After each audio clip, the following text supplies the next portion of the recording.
हे guys welcome to my video. So आज चाहिँ म भ्याली बाहिर ट्राभल गर्दै थिएँ। सो म बिहानै 5 बजे उठेँ अनि 5 बजे चाहिँ अँध्यारै हुँदो रहेछ क्या। म उठ्दिनँ नि त, सो मलाई थाहा थिएन। सो यो चाहिँ मेरो हल्का फिट चेकवाला भिडियो हो। Please someone teach me how to घटाङ बुढी। Even people have started to ask me are you pregnant क्या आज भोलि। So it's embarrassing.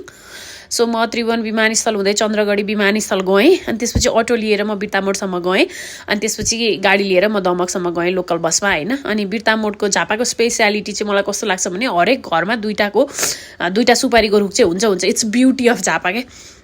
सो म दमक जानुको मुख्य एजेन्डा चाहिँ यो मान्छेलाई भेट्न हो गाइज। यो मान्छेले जन्मेदेखि मेरो मनमुटु सबै छोडिसकी।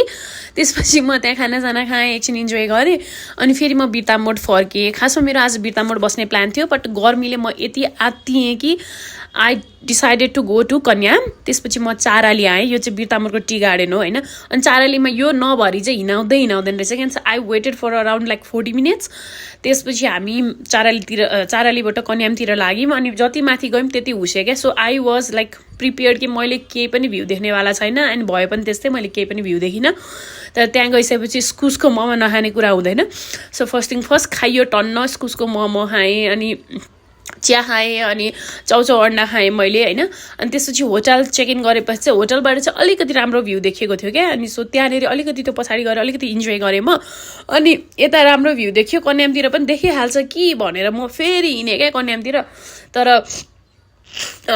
जस कन्यामको मेन ठाउँमा चाहिँ थिएन अनि अरूतिर त ठिक्क भ्यू थियो। अनि यता लाखे डान्स नि भइरहेको थियो अनि I enjoyed myself as well.